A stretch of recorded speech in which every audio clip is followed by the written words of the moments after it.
In this video, we show how to replace a heatsink and CPU on a PowerEdge R7625. Before removing a heatsink and CPU, read through and follow the safety guidelines to protect your system from potential damage and ensure your personal safety. For more information about safety guidelines, see the R7625 service manual at dell.com/support. In order to remove a heatsink and CPU, you must first remove the cover and air shroud.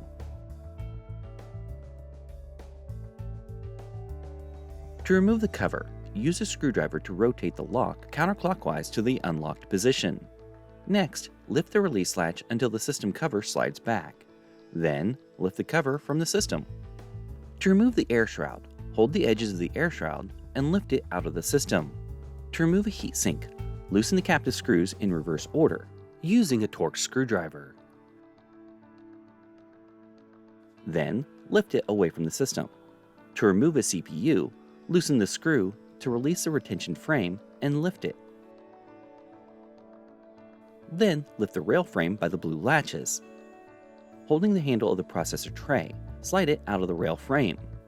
To install a CPU, holding the handle on the processor tray, slide it into the rail frame until firmly seated. Push the rail frame down until the blue latches lock into place. Lower the retention frame into place and tighten the captive screw to secure the CPU in place.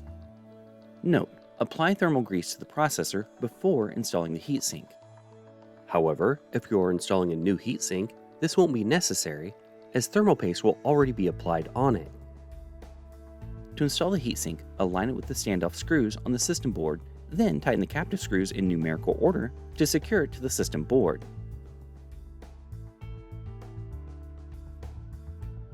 To install the air shroud, align the slot on the air shroud with the standoff on the system, then lower it into the system until it is firmly seated. To install the cover, align the system cover with the guide slots on the system and place it onto the system. Next, close the system cover release latch. Finally, rotate the lock clockwise to the lock position. For more information or support, visit dell.com/support.